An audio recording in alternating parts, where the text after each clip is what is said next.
Excellence Mindset, Respect Part 2. And today I'm going to tell you a little bit more about respect, but specifically how to develop self-respect.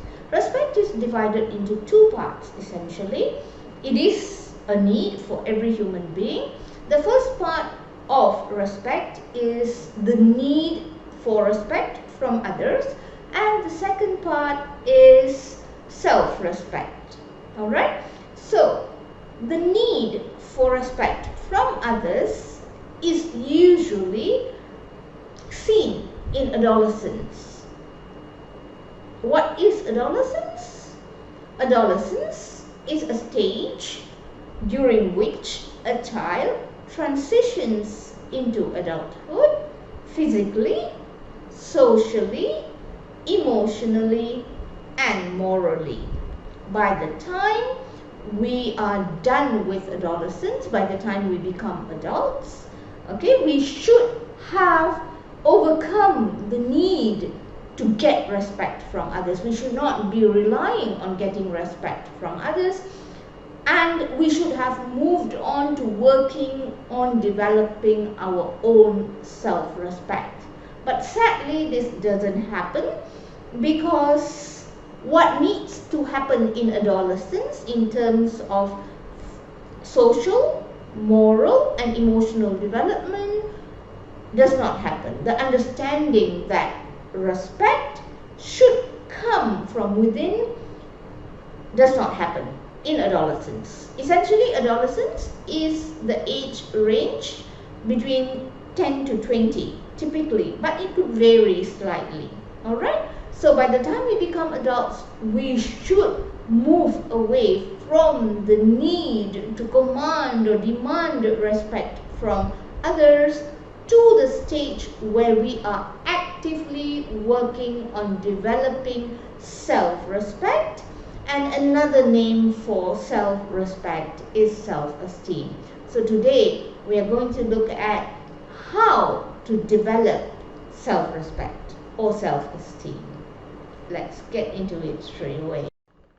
Now that we know that by the end of adolescence, we should stop focusing on demanding or commanding or needing respect from others to building our own self-respect or self-esteem, let's get into identifying what are the things that we need to do in order to build our self-esteem. But before we do that, let me address two things from this point forward. If you're a teacher, you're a parent, or any sort of leader at all in an organization, or just a colleague to others, remember, do not lament as to why others don't respect you.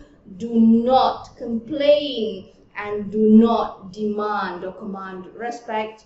You have to develop your own self-esteem, and if you focus on developing your own self-respect or self-esteem, you will find that more and more people will respect you. I'm deliberately not using the word all, because there will be those people who don't respect you simply because they do not know how to respect, and that is not your problem. What you need to do is develop your self-esteem and respect everyone else at all times. These are the two things that you are totally in control of.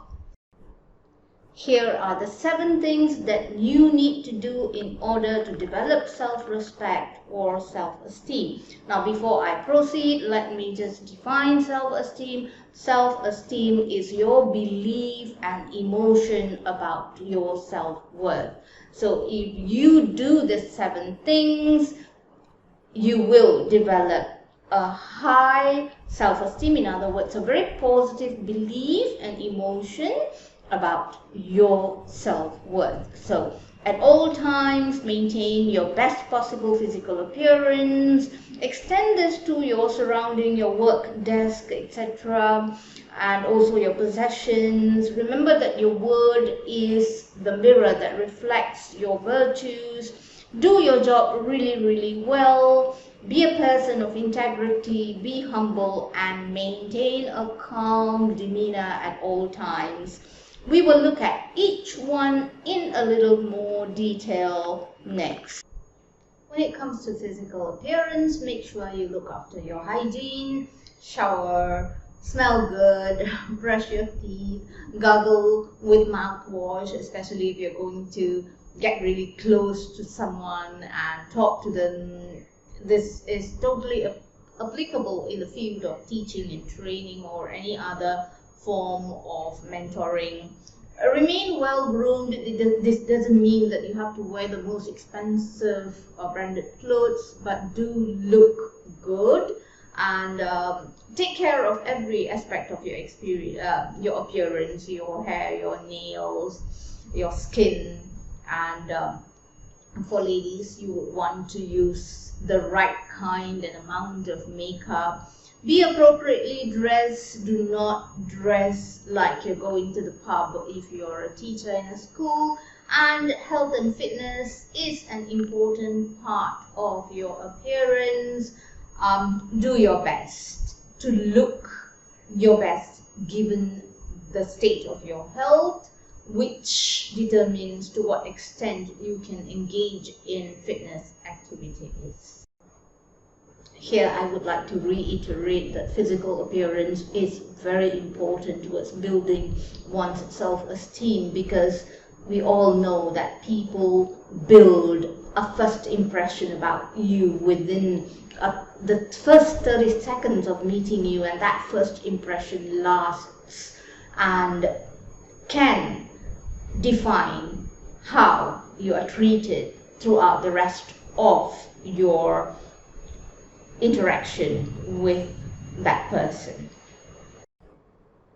Once your appearance is taken care of, now it's time to look at your surrounding, like your work table and other things that belong to you, like things that you often use, like your laptop or your handphone, and extending further, even your car. Make sure that everything is well taken care of, in pristine condition, because all of this reflects on you. So if you have a desk that is mounted with trash, that does not augur well for you in terms of self-esteem or respect.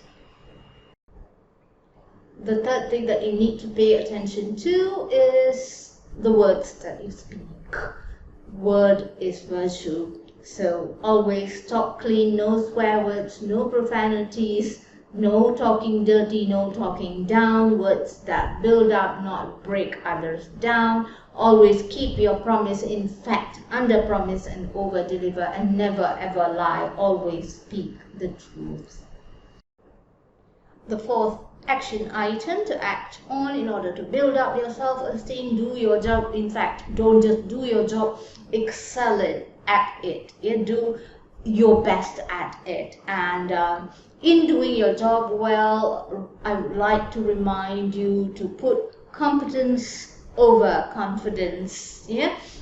What does this mean? In today's world, there are many people who come across as being very, very capable, very good at signaling like they are capable of performance, but when it comes to the grind, they are not able to do the job. So this is not something that will earn you lasting respect, and this will negatively impact your self-esteem. So competence over confidence. The fifth action item: be a person of integrity. How does one act with integrity?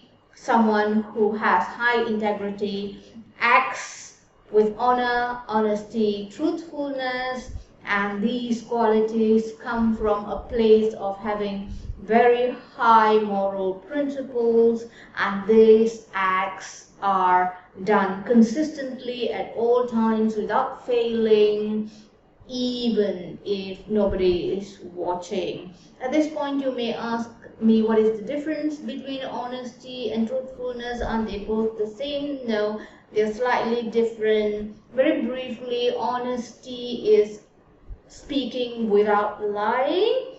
Truthfulness is not only not lying, but also not acting or speaking in a manner that will lead someone to believe something other than the truth without actually outrightly lying. The sixth thing that you need to do in order to build up your self-esteem is to be humble, and nothing can demonstrate the importance of humility than these two sayings. The first one by Diana Black: big egos are big shields for a lot of empty space, so be humble. And the next one is something that we've all heard a lot, but author is unknown: empty vessels make the most noise. So we would want to be humble in order to earn lasting respect and develop self-esteem.